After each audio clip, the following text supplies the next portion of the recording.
Alright, Assalamualaikum, salam sejahtera. Okey, sekarang ni kita di sesi yang kedua kita. Tadi kita rehat sekejap pun banyak juga cerita yang kita dapat. So jadi kita nak berkongsi balik, okey. Dia harap yang ada dengan kita ni bersabar dan kita akan bertanya lagi lah.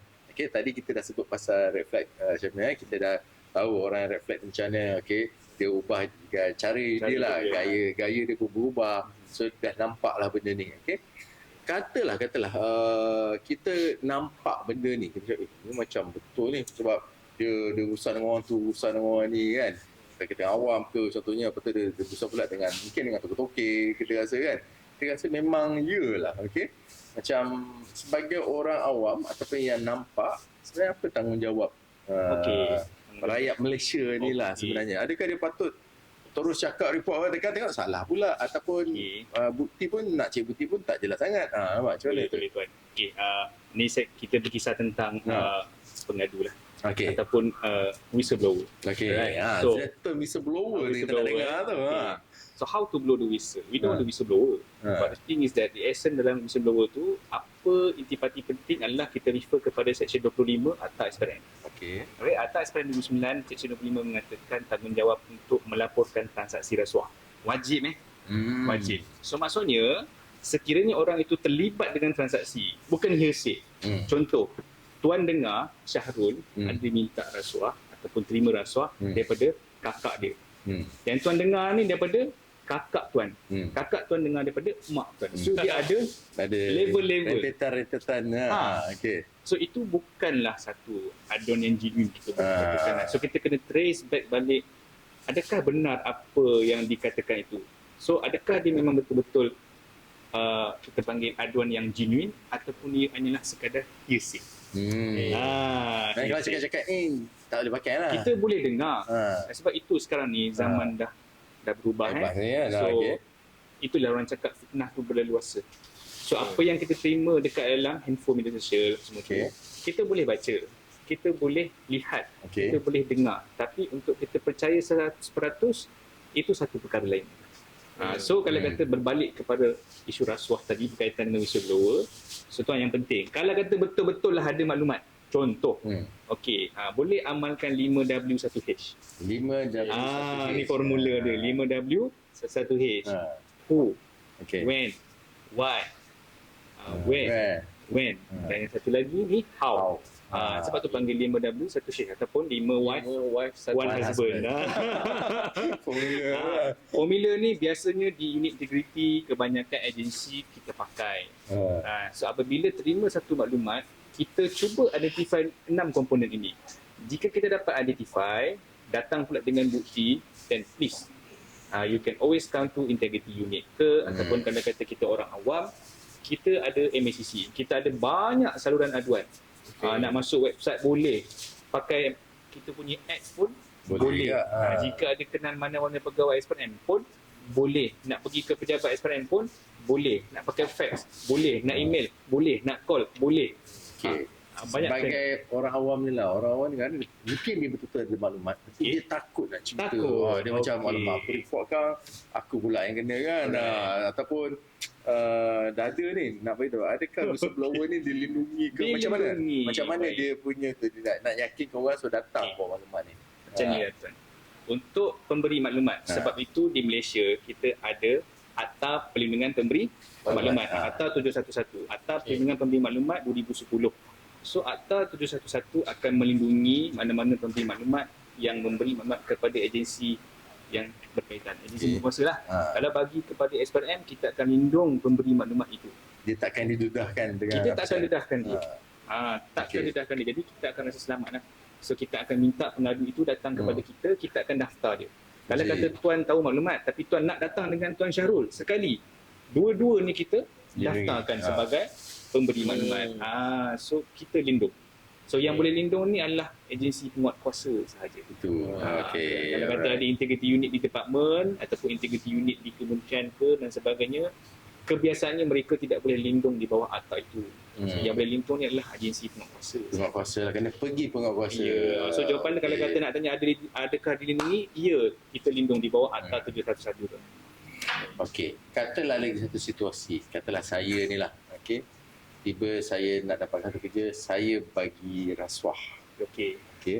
Kemudian tiba-tiba dia tak bagi, dia tak deliver apa yang saya expect daripada orang tu lah. Adakah saya boleh jadi whistleblower ataupun kan saya ceritakan saya pula kena macam mana tu? Tuan, itulah pemberi boleh tak jadi whistleblower? Okey, tuan, itulah nature sebenarnya rasuah. Okey, rasuah berlaku apabila dua-dua parti itu dia menang. Okey. Win-win situation. Right. Apabila ada salah satu pihak yang Tak win. itulah jadinya whistleblower. Dia baru nak tunjuk Kalau parti kata dua-dua menang, memang tak datang. Senyap lah. Dah dua-dua sedap. Itu normal, normalisasinya kan. Kalau kata di luar normalisasi, which is macam tuan cakap tadi, sebabkan tuan tak dapat apa yang tuan nak, saya pun report. tuan pun report. So macam kata tuan dah report, kami tak akan cakap tuan sahih. Apa kita akan cakap betul lah, tuan adalah pengadu kami. And so apa isunya, saya ada bagi dia duit rasuah ni kan. So dia kata dia boleh tolong saya. And so berapa dia minta? RM5,000 contoh lah. Okay. So kita buatlah kes. Lepas tu transaksi pun ada, and apa favornya pun ada, and orangnya pun ada. Jadi kita akan ambil tindakan lah, kita akan buka. Ambil tindakan tu siapa yang kena tindakan? Okay, this is very interesting. Siapa yang datang kepada kita? Okey, pengadu lah, pengadu yang pemberi. Kalau pemberi akan jadi pengadu kita. Kalau penerima datang kepada kita, penerima akan kita jadikan dia sebagai. Bukankah logik kan? Saya pengadu, saya yang bagi rasuah. Dua-dua lah patut salah. Alright. Lepas tu saya mengadu macam saya ni tiba-tiba orang kata apa kianat lah. Kianat kat dia. Dia tak kata kena kianat ke macam tu. Kepada yang menerima itu. Kenapa sampai ke hari ini tidak tampil untuk buat aduan? Itu yang tadi saya celah dia. Itu tadi kata tu. Sampai bila? Bila dulu sedap, dapat. Lama-lama tak dapat. Yes. Dia full stop kat mana? Yes. Aduan lah. Sebab masa tu dah dapat dulu, dah win-win, dah sedap. Benda dah sedap, tak kena report kan. So bila dah tiba-tiba ada salah seorang yang akan kalah pada ketika itu, dia akan tampil buat aduan. So kalau kata tak nak tanya saya lah kan, apa tip yang sebenarnya? Tip sebenarnya jangan terlibat langsung. Betul. Jangan terlibat langsung. Supaya bila kita tak terjebak, kita takkan rasa nak win-win ke, nak loss-loss ke. Tak ada. So mudah sebenarnya macam tu kan. Okey. Macam mana tahap rasuah kat Malaysia ni? Dia very high ke compare dengan negara Asia ke dekat Malaysia ni? Dekat kita awal lebih ke ataupun dekat private sector lebih ke macam mana tu? Kalau kata kita cakap dari segi kita punya kat Malaysia kan, Malaysia. Okey, saya boleh katakan macam dekat Malaysia ni kita agak sedih lah sikit. Tapi moving forward, kita tengah menambah baik kita punya peranan SPRM lah. Peranan memang kita nak mencegah rasuah itu. Cuma kalau kata dari segi statistik ni lah sekarang ni, mungkin saya akan boleh ambil dari segi kita punya indeks persepsi rasuah ni, CPI, Corruption Perception Index. So kita di CPI ni dia jadi macam satu indikator kepada negara kita. So begitu juga investor luar negara, bila dia nak melabur di Malaysia, dia akan tengok CPI. Maksudnya dia nak tengok tahap kesihatan rasuah Malaysia ni di mana. So kalau dari segi ranking yang terkini, kita berada dalam ranking yang ke-54. So kita naik sedikit as compared to last year, kita berada di ranking ke-57. Dia lagi bawah lagi teruk lah. Lagi 100 lagi teruk lah ranking. Tapi dari segi skor lagi tinggi, lagi bagus lah. Skor kita berada dalam skor yang 52, which is sedikit naik daripada tahun lepas 50. So tambah 2 markah. Better lah. Better. So katanya saya dari segi scoring CPI nampak cantik. Tetapi kalau kita tengok di media sebagai contoh, media banyak kes yang keluar. So saya boleh katakan ada satu kajian dibuat pada tahun 2023 oleh Email Research. So kajian tu mengatakan 4.5 trilion 4.5 trilion telah tertiris. Tertiris akibat rasuah. So dalam tempoh 26 tahun tu, dalam tempoh 26 tahun yang tertiris tu, kalau kita bahagikan 4.5 trilion tu dengan 26 tahun, so lebih kurang dalam 173.1 bilion. Kan? 1 bilion pun dah macam-macam kita boleh buat. Betul. Just imagine Trilion. 4.5 trilion. Ketirisan kita. Contoh mudah, harga satu set penyapu bernilai RM5. Bila masuk tender, RM55, RM105 kan. Itulah contoh ketirisan. So ada sengaja dimasukkan tambahan harga, ada sengaja di add on kan variation order dengan sengaja. Kenapa? Sebabnya ada kepentingan kepada sesetengah orang. Along the process. Yes. So duit siapa? Duit kerajaan. Duit siapa kerajaan? Duit tuan-tuan lah yang bayar teks ni. Terima kasih tuan. Terima kasih bayar teks kepada kerajaan dan ada orang manipulate tuan. So itulah kalau tanya saya sejauh mana rasuah di Malaysia ni berdasarkan kajian, berdasarkan tangkapan kita, saya boleh katakan kita nampak bagus jugalah, tetapi dari segi tangkapan dan sebagainya itu nampak macam kurang. Kita masih lagi dalam tahap sederhana bagi pandangan saya lah. Maksudnya banyak lagi yang perlu dilakukan. Yes, banyak. Especially tentang kesedaran, mungkin knowledge. Kalau dari segi kesedaran tuan, banyaklah dulu masa kita sekolah, kita ada tak dengar anak-anak kita ataupun kita sendiri, bila cikgu tanya nak jadi apa, ada tak nak jadi pegawai SPRM? Memang tak sebut lah, tak tahu. Tak ada, sebab tak tahu kan. Yang kita dengar dahulu, kita dengar BPR betul. BPR kan. Pada ketika itu, apa BPR ni? Apa benda ni kan? Ya, tapi sekarang tuan, kalau pergi ke sekolah, kita dah mula masuk menyuntikkan rasa benci rasuah ini sampai ke tahap sekolah. Sebab tu kita ada wira anti rasuah, kita ada Captain Mac, kita ada ikon kita pergi ke sekolah, kita sebar luaskan mesej anti rasuah. Kalau macam di syarikat corporate kan, ada keperluan tak kita mungkin ada certified macam di cukai, di LHN dia ada TCC tau. Tax certified certificate, maksudnya kita boleh ada kita punya staff yang dapat satu certificate yang untuk certified lah. Kalau macam kita mungkin dalam kita punya syarikat kan, mungkin kita punya bahagian compliance. Mungkin boleh pergi attend khusus dengan SPRM untuk dapatkan certified. So that dia boleh buat latihan dalam kita punya. Bagaimana corporate ni boleh mengambil bahagian. Dari segi untuk corporate world, tadi kita cakap pasal penjawab awam, kita pergi corporate lah. Sebab ada penjawab. Saya cerita dua lah. Saya cerita dua perkara yang mungkin boleh diambil oleh orang-orang ataupun sahabat-sahabat kita yang berada dalam sektor corporate. Yang pertama, bila sebut pasal certification. Untuk makluman tuan, di bawah Akademi Pencegahan Rasuah Malaysia, kita ada pensijilan untuk pegawai integriti bertauliah. Certified Integrity Officer. So untuk being certified, orang itu perlu berada dekat dalam industri integriti di dalam syarikat itu. Sebagai contoh, jika syarikat ini ada unit integriti ataupun sekiranya tak ada integriti, dia ada pegawai yang compliance officer ataupun integrity officer, legal officer yang menjalankan tanggungjawab peranan unit integriti. Kalau cerita pasal unit integriti, saya perlukan lagi 1 jam lah. Boleh cerita. Itu yang pertama, kita ada certification tu. Tapi untuk tax exemption, dia tidak pergi ke situ lah.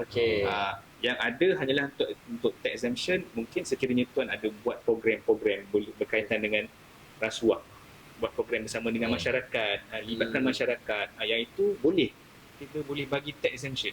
Itu kerajaan bagi. Memang ada. Dan kalau kata disebut pasal corporate, memang tak boleh lari kepada corporate liability. Corporate liability ni. Right. Ini yang orang tak nampak. Syarikat enterprise tu, Senderan Berhad, syarikat-syarikat yang berdaftar dengan SSN. Untuk makluman, bermula 1 Jun 2020. Telah wujudnya satu peruntukan seksyen yang baru. Seksyen tu 2018 dah buat, tapi dia bagi pilot test 2 tahun. So 1 Jun 2020 kita enforce. Dia di bawah Akta SPRM juga, tapi ada amendment.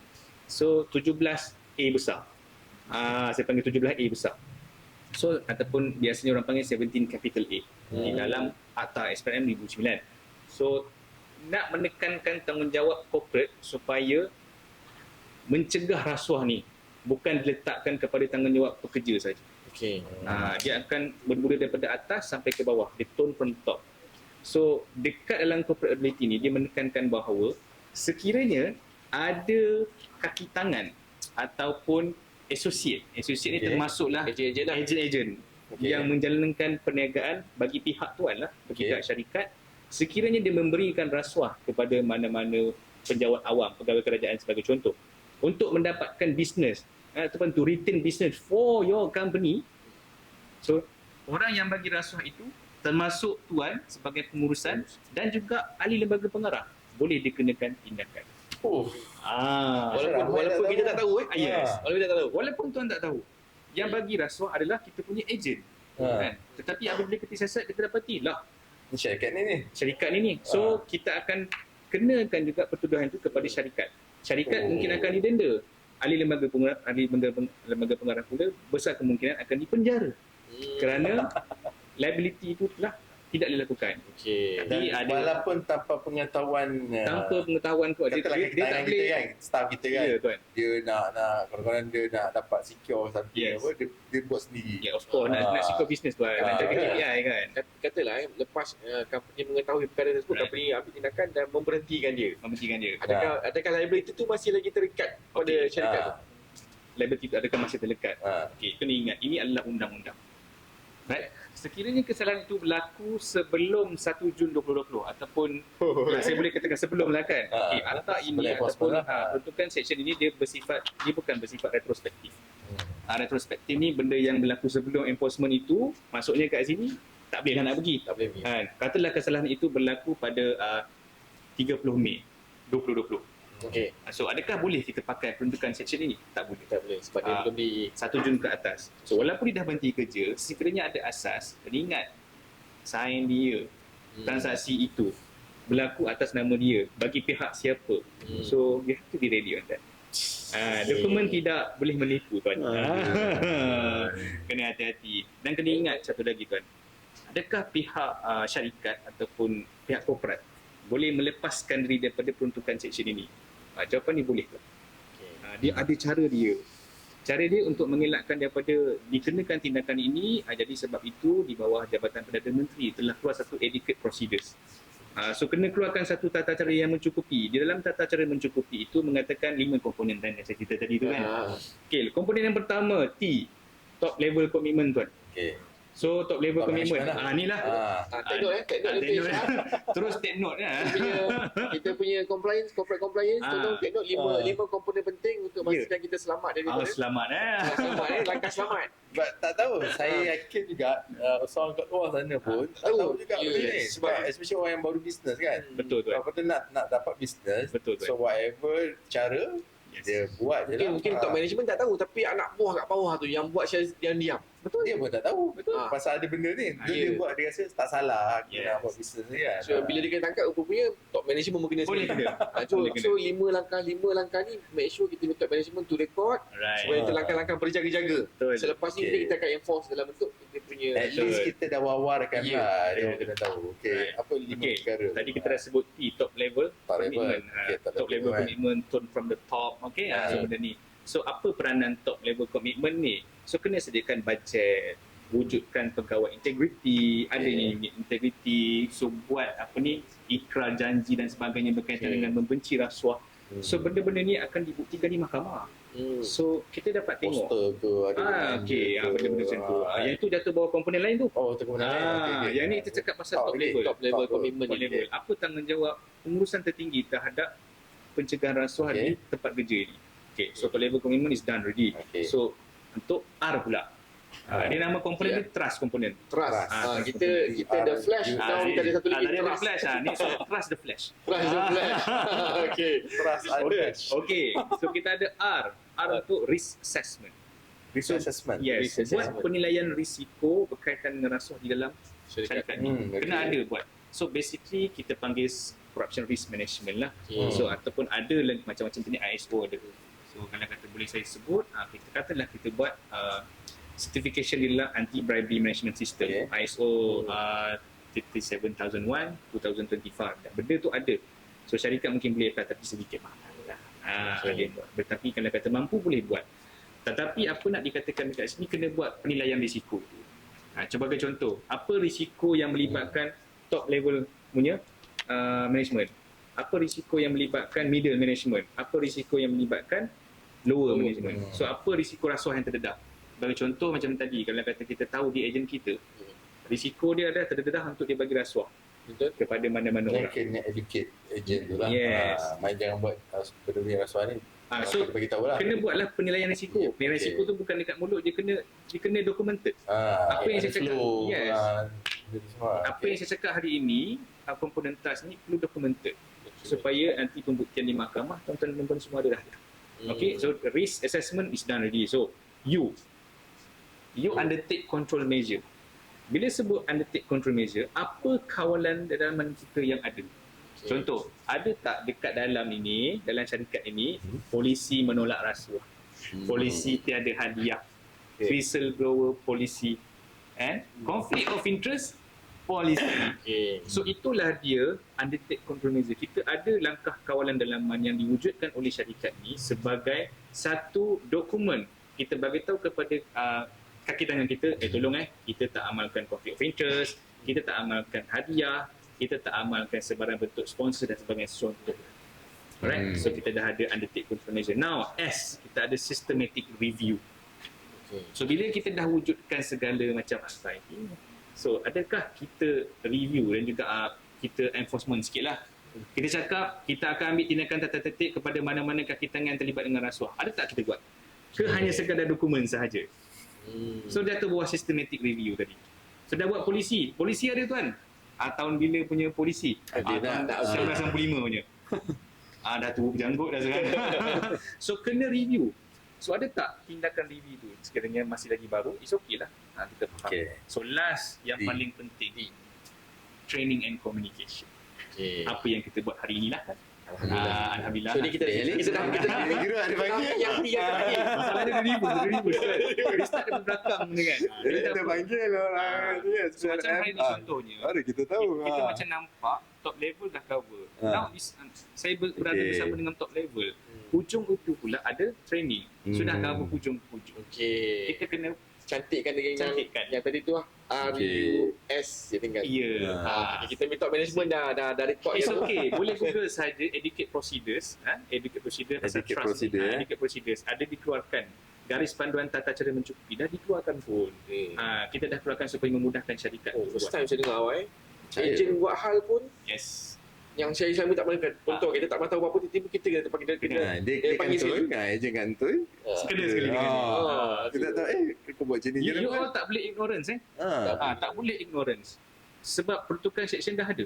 Sebab itu dekat luar banyak pihak-pihak konsultan dah mula masuk ke dalam syarikat bercerita berkaitan 17 kategori tanggungjawab corporate liability. Menarik. Jadi kita tahu lah. Saya buat keputusan yang tepat lah kot. Hari ni kita menjemput kita punya sahabat lama saya daripada SPRM untuk berkongsi dan saya rasa saya buat keputusan yang tepat. Untuk bukan kita je benar. Saya rasa audience yang sedang live pun belajar juga. Banyak. Audience pun tak bagi saya dia is never too late lah. It's never too late. Walaupun akta itu ataupun section itu telah wujud sejak 1 Jun 2020. It's never too late. And it's never too late. Sekarang pun dah ada 2 kes yang dituduh untuk section ini. Ada boleh Google. Ada 2 syarikat yang memang dah boleh saya nak sebut pun rasa macam tak kena pula. Tapi boleh Google pasal kesalahan 17 capital A ini dekat Google ada keluar. Ada 2 syarikat yang telah ongoing kes dia. Telah dituduh di mahkamah. Yang kena tuduh atas kesalahan staff ataupun ejen ni lah. Ya, yang macam dalam kes itu boleh kita tengok balik ada directors dia yang bagi rasuah sebab tu director dia yang kena tuduh. Tapi dalam kes kalau kata staff kita bagi rasuah, director pun boleh kena. Interesting kan? Saya pun macam sebaik kita tak buat benda-benda macam ni macam EDH tak import benda-benda. Memang kita sendiri pun ada kita punya budaya kerja which is flash tu. Dan kita kalau boleh nak elak tambah lagi benda ni dan kita kena enhance lah. Kita pergi di salah satu anak syarikat kita ada EBS Training Academy. Alright. Yang kita banyak buatkan training anti-scam. Yes. Kita boleh buat masukkan komponen anti-corruption kita boleh masukkan sekali kita boleh sini. Tapi kalau kita nak bagi training dalam bentuk anti-corruption tu ada kita perlu certified daripada SPRM tu sendiri. Kena be certified sama daripada SPRM ataupun tak. Sebenarnya tajuk rasuah ni secara umum siapa-siapa pun boleh cakap. Tak ada kesalahan. Sebab bila orang yang tak ada bukan pegawai SPRM, dia adalah pegawai biasa. Dia ada kesedaran itu, boleh dia berkongsi tak ada masalah. Lagi kita alu-alukan, lagi kita suka sebab tu kita ada develop satu model ke apa kita boleh. Itulah rasional yang kenapa ada certified integrity officer. Kita nak melahirkan ramai duta-duta SPRM itu. Okay. Dia bukan Boleh program, nanti kita tapi buat ada training. Kita punya volunteer lah. ada kontrol compliance. Oh, Dia angkat tangan kita lah. Siap Saya buat nak training. Angkat tangan lah, tak apa. Kita baru buka untuk ni kena promote ni. Boleh join juga. kalau siapa nak tengah tengok live sekarang ni, mungkin boleh tap Nak share jadi. screen to make sure untuk benda ni sampai kepada Ya. public. Boleh pergi ke laman web Gmaka, gmaca.com. Dekat situ ada kita kongsikan ataupun kita tawarkan khusus berkaitan dengan Certified Integrity Officer, pegawai integriti bertauliah. So boleh apply dekat situ, nanti ada pegawai daripada Mana-mana orang awam pun boleh pergi. orang yang memang menjalankan, bukan certified, orang yang menjalankan tugas di integriti, yang menjalankan fungsi integriti. Itu saya cakap, dia dengar saya cakap pasal unit integriti dah kami masa lama lagi. Okey. Okey, Syamil, ada satu benda ni lah. Dia okey, kita stop bayang dia. Right. Sebab dalam keadaan semasa sekarang ni, kalau kita tengok topik kan, dalam berita ke apa kan, ini dia macam pasal seti rasuah. Right. Cuma orang awam mungkin tak faham macam kes-kes NGO kat luar tu kan, okey. Dia buat buat live. Dia collect duit. Dia ambil, ada orang derma kat dia. Baik. Pak dia tengok kena SPRM Baik. ni. Okey. Sebenarnya boleh ke tak boleh Okey. benda tu? Apa yang salahnya bila dia buat benda macam tu? Okay, orang tu mungkin ada yang tertanya-tanya, mungkin juga ada yang sedikit keliru. Sebenarnya adakah itu kesalahan rasuah ataupun apa perbuatan sebenarnya? Apa yang berlaku sebenarnya? Siapa yang dia rasuah? Okey. Contohnya lagi kan, Yes, dia so, terima rasuah ke? mungkin orang- Adakah derma tu dikira rasuah? Okey, tuan. Macam mana tu sebenarnya? It's very good question. Sebenarnya untuk makluman, SPRM juga boleh siasat bukan saja di bawah atap SPRM. Kita juga boleh siasat di bawah kanun kesisaan. Ada beberapa kesalahan yang I boleh see. kita siasat. Sekiranya kita dapati berlaku kesalahan lain di bawah kanun kesisaan, sebagai contoh, pecah amanah, pemalsuan dokumen, penjawab. SPRM boleh ambil tindakan Kita juga? kita boleh siasat. Siasat Tapi, lah. untuk pertuduhan seperti mana dalam abang-abang bawah pendakwa raya itu termaktub dalam perlembagaan persekutuan. I see. Tapi untuk isu yang tuan tanya tadi tu, okey, untuk menjawab soalan itu, sebenarnya bila mana ada kes-kes yang melibatkan, contoh ada syarikat ke, NGO ke yang collect money. Okay, the moment you collect people's money, so it's no longer your money, it's bukan duit you tau. Okay. So bila you connect orang punya duit and then you simpan dalam satu pool of fund, dan pada ketika itu pula sepatutnya tujuan itu, duit itu dia collect adalah untuk katalah membantu Syahrul. Membantu Syahrul untuk pergi ke luar negara sebagai contoh. Mandate lah. Ada mandate-nya. Okay. So orang yang diamanahkan adalah Saya, okay. semua masuk akaun sini. Okay. Tiba-tiba daripada katalah 100,000 masuk. Okay. 100,000 masuk ke akaun tuan. Rupa-rupanya yang sampai dekat Syahrul 50,000. Okay. Mana pergi 50,000 lagi? Okay. Rupa-rupanya down payment kereta. Itulah namanya pecah amanah jenayah. I see. Ataupun bahasa orang putihnya criminal breach of trust. CBT orang panggil. CBT. Itulah dia antara kesalahan yang boleh disiasat oleh SPRM. Bukan pasal memberi, ini dia je. Ini bukan pasal memberi menerima rasuah. dia bawa pecah amanah. Ini pecah amanah. Macam mana SPM pun boleh juga. Kita boleh siasat. faham. Kita boleh siasat. Itulah dia kan. Masih ini pun SPM masuk juga. Okay. Right. So unik lah, unik sebenarnya. Sebab tu banyak Skopnya luas lah sebenarnya. Yes. Okay lah, kita dah nak hujung sesi dia ni. Baik tuan. Kalau satu benda lah Syamil nak bagi tahu dekat orang, dekat awam, siapa saja. Alright. Satu benda you nak orang instruct ataupun cara untuk cegah supaya dia terlibat dengan rasuah ni. Apa satu perkataan you nak suruh orang install dalam diri dia tu? Okay, saya suka pakai perkataan ni yang biasa saya. Favorite word saya lah. Consistency. Right? Okay. Consistency yang instead of kita sentiasa, kita selalu sebut perkataan integrity integrity. Tapi hari ni saya datang, esok tidak lagi. Faham tak maksud saya? Okay. Hari ni saya cerita pasal integrity, tapi apabila saya telah balik hari ini, staff yang datang esok, dia telah lupa pasal apa yang saya cakap hari ini. Betul? So, jawapan saya kepada soalan tuan, apa mesej saya kepada orang awam ataupun kepada siapa-siapa saja yang melihat ini?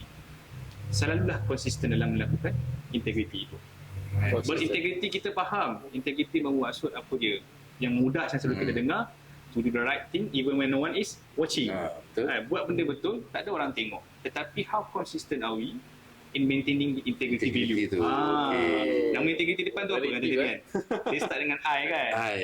So maintainlah integrity itu dalam diri dan juga selalu konsisten dalam melaksanakan. Maksudnya kalau orang tu ada integriti, susahlah rasuah atau benda takkan berlaku rasuah tu tadi. Kalau faham maksud integriti, percaya sebab saya. orang sebut senang integriti Senang tu kan, sebut, tapi kita betul-betul tak menghayati, faham ataupun Betul. pelaksanaan Kalau tuan dia. tengok balik kepada mana-mana lencana di bahu agensi penguatkuasa. Sebagai contoh Okay. sebagai contoh PDRM. Tengok dekat bahu dia ada lencana integriti. Integriti. Terang-terang ada tulis itu integriti. Tapi itulah dia menghayati juga Adakah lah. kita menghayati ataupun tidak? Banyak agensi lain pakai nama integriti juga. Tapi adakah sekadar lencana di dada? Macam saya pakai jaket sekarang, integriti. Adakah saya betul-betul carry the value of integrity? So tanya diri sendiri, tapi kekal konsisten dalam melaksanakan tanggungjawab sebagai penjawat awam yang berintegriti. Banyak. Saya rasa memang masa yang kita ada ni pun tak cukup. Cukup ni, malam lah tu kan. Sekarang pun dah pukul 11. Dia macam ada benda-benda baru kan, sebab selama ini kita belajar pada SPRM ni dengan tengok media sosial lah, berita, kita tak begitu into it. Awal pun tak ada lah nak pergi detail macam ni kan. Ya, sebab mungkin orang pun tak berkesempatan. Ya. Ataupun ialah mungkin Tak ada channel. Tak ada channel. Nak Mesej tu tak belajar. sampai. Betul. Kalau ada kesempatan, ada kawan-kawan, mungkin kawan-kawan kita kat luar sana yang kenal sahabat-sahabat daripada SPRM, tanyalah mereka. Saya kebetulan semalam masa saya mesyuarat YDP PIBG Okey. ada satu sahabat saya ni dia YDP Presin, saya tak ingat Kuala Melaka Presin 9 kot. Okey. Bila cek-cek rupanya dia adalah pegawai SPRM di Presin 8. So bila dia minta saya ambil kontak dia nombor, saya tengok SPRM. Oh, tuan SPRM. Ni saya sebab itulah ini HQ lah HQ kan. kebetulan ada sesi libat urus semua YDP Putrajaya. So kenalan dengan itu. So gitulah. Okey. So lagi ramai kenalan, insya-Allah boleh bantu. Kalau kita tak ada masalah, boleh cari Tuan Syarul ni, mungkin boleh jumpa saya. Kan, ada rezeki kita boleh jumpa kat tempat lain. InsyaAllah. Okey lah. Ada lagi nak tanya ke? Satu lah last lah. Boleh. Sebab tuan dah memang betul dalam bidang kan. Berapa tahun dah? Tak baru sikit je 10 tahun. 10 tahun dah. 10 tahun dalam SPRM. Sikit Lebih kurang lah. Rasuah ni kan, kenapa kita patut perangi dia? Apa kesan dia sebenarnya dekat negara ke, dekat masyarakat ke? Sebagai orang awam ni, kita pun kena sama-sama ni dengan SPRM, bentera rasuah. Okey. Apa kesan dia? Kalau ikut sejarah lama-lama tu, sebuah negara boleh runtuh lah. Tapi sekarang ni macam mana keadaan rasuah ni? Kita selalu tengok iklan. Pernah tak kita tengok satu iklan, ada seorang kanak-kanak yang mana dekat Borneo. Okey. Dia nak belajar sampai panjat pokok. Betul. Tak? Ada. Kenapa? Pembangunan ataupun tu tak sampai. Kenapa tak sampai? Peruntukan ada. Yes. Kekayaan negara ada. Yes. Tapi kenapa tak sampai? Yes. Patutnya disalurkan ke Yes. tempat betul, tak sampai. Saya tak nak satu negeri, okey. ada setengah negeri, kenapa dia masih lagi ada air yang payau? Contoh. Kenapa? Isu yang Padahal kalau ikut logik, kita zaman sekarang ni apa yang nak Kenapa di tempat lain tu, di negeri seberang itu, kenapa pembangunan dia tidak sama dengan kita? Kenapa? Kan? Ada yang duit yang teriak shilling ke? Ada. Yang sorok atas sini ada. Yang simpan dalam meja ada. Simpan dalam toilet pun ada. Ada. Saya berbalik pada soalan tuan tu. Kenapa? So tuan, disebabkan perbuatan rasuah itu, dan kesannya kita tak nampak sekarang lah. Betul. Kan? So percayalah, kesan orang dahulu kita yang rasa sekarang. Kan? Saya ada satu gambar yang saya sudah pakai apabila selesai taklimat saya. Gambar itu menunjukkan seorang lelaki pegang briefcase bertajuk rasuah. So ini orang yang nak bagi rasuah lah. Yang terima itu seorang lelaki. Saya assume dia penjawat awam lah. Dia ambil briefcase yang ada tulis rasuah. Kemudian tangan dia satu lagi, dia pegang tangan isteri dia. Tangan isteri dia pula pegang sudu suap kepada anak dia. Apa mesej kat situ? Dia memanage keluarga tu dengan dia bagi makan benda yang haram lah kepada Saya nak cakap, tetapi kita dah tahu tadi ar-rashi wa mutashi fil nar, maksudnya tukang makan, tukang bulu masuk neraka. So duit yang kita dapat tu bukanlah saya yang menjatuhkan hukuman tu haram ke halal. Tapi saya nak katakan dekat sini, orang yang makan duit itu, dia innocent. Betul Tidak macam tahu asyik apa. anak tadi tu. Kita ingat bapak kita keluar, rupanya bapak kita keluar pergi Terima terima rasuah ataupun makan rasuah, bukan pergi bekerja sebenarnya. Masya-Allah.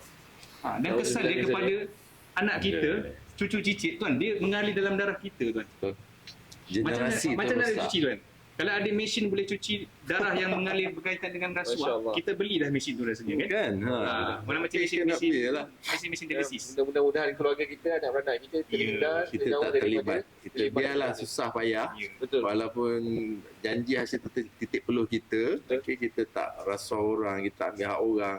Biarlah kita hidup bermaruah. Keberkatan itu datang daripada apa yang kita bawa balik. Walaupun hanya RM1 kita bawa balik kepada keluarga kita, keberkatan itu penting. Dengar tu semua. Dengar.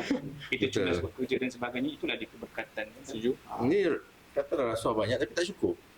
Akan sentiasa tak cukup. Tak cukup lah. Yes. Buat apalah guna kan kalau tak cukup kan? Akan At rasa least sentiasa tak cukup. sikit tapi cukup.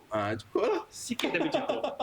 Dia rahsia keberkatan dia. Kan? Keberkatan. Allah cukup ni tak pernah Masya rasa Allah. cukup. Itu yang nak lagi. Kalau tak percaya, saya selalu tengok ni. Kalau mungkin apa, audience ada kat sini mungkin kenal ada saya suka follow dia. Nama dia Madam Musfirah. Kenal Madam Musfirah. Kalau kata Madam tengok ni, Madam jangan lupa mention nama saya. Okey, ramai orang nak hidup macam dia. Kerana dia masak untuk suami dia. Kenapa? Suami dia pergi ke pergi ke sungai, tangkap ikan sendiri bawa balik. Itulah lauk yang diberikan kepada isteri di rumah. Okey. Hari-hari bawa balik ikan bau. Hari-hari. So orang seronok tengok dia duduk kat kampung, makan lauk, ada sekali masak lemak letak ikan bau campur dengan katalah blimbing buluk. So benda-benda tu membuatkan orang fikir hidup dia sederhana tetapi hidup dia sangat sempurna. Orang nak jadi macam tu. Kan? Ni kita duduk dengan kemewahan, dengan aircon dan sebagainya tapi kita rasa tak cukup. Kenapa? Kena scan balik diri kita. Syukur. Tiba saya pun jadi ustaz. Rasa cukup tak? Rasa cukup lah. Susah. Jadi Syamil saya bila kita bangun tidur, kita terlalu memikirkan apa yang kita tak ada melebihi apa yang kita ada. Itu buat apa kita hilang rasa syukur. Yes. Kita kurang selalu merungut atas apa yang kita tak ada. Sampai kita lupa apa yang kita ada. Yes. Oh, Masya Allah. Kalau kita balik hari-hari tengok anak isteri sihat, rasa lega dah. Ada makan untuk dia makan hari tu, dah syukur dah. Betul tak? Ada pakaian, ada semualah. Yes, macam hari ni saya datang tu mungkin isteri saya kat rumah, anak saya pun tengah tidur. Dia pun tengok, kenapa bapak ni keluar ni pergi. Saya datang apa yang saya dapat? Saya dapat apa pun. Saya datang sini membantu rakan saya, apa yang saya nak bagi kepada masyarakat, inilah. Okay, hopefully kita dapat sesuatu yang berguna untuk masyarakat. Dan terima kasih kepada Syamil kerana datang berkongsi dengan kita, which is saya memang tak ada. Saya rasa Syarul pun rasa benda yang sama. Kita dapat banyak kali, kita ingat macam biasa-biasa orang kena tangkap tu kan. Rupanya ada information berguna kita dapat hari ni, especially untuk business dan juga usaha-usaha lain. Okay? So kesimpulannya, rasuah bukanlah sekadar salah tapi juga merosakkan maruah. Betul tak? Okay? Sedap. Dan bila integriti runtuh, negara pun boleh runtuh. Boleh. Alright, terima kasih kepada Syamil kerana sudi datang dan kita harapkan audiens kita belajar sesuatu dan kita juga kalau boleh jadilah ejen yang anti rasuah secara tak langsung dan kita bina negara kita dengan kata apa, perkara yang berintegriti. Okay? Betul. Alright, so saya nak ambil kesempatan ni nak jemput Cik Syarul bagi apa? Boleh. Token lah. Boleh. Tapi token ni kita nak bagi kat anak. Ya, perangan juga. Okay. Boleh tak? Ini token ni untuk anak. Ini daripada EDH. Okay. Sebab ni takkan Syamil nak pakai ni. Bagi kat anak. Bagi kat anak. Bagi anak. Tapi sikit lah Terima kasih Pak. SL tu Syarul Sabri sebenarnya. Oh, betul lah. Bila balik rumah tu ingat.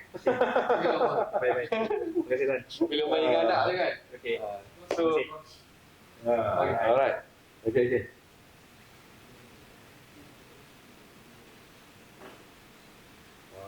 Alright. Terima kasih. so ini senang hati lah dia bagi kita sebab kongsi ni. Sesi kita. Alright. Dan saya harap kita akan jumpa lagi di next session.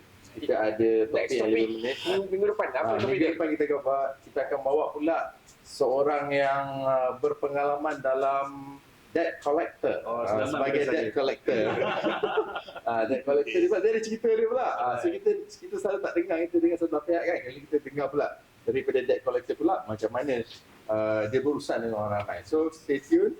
Jumpa kita minggu depan. Alright, bye. Alright.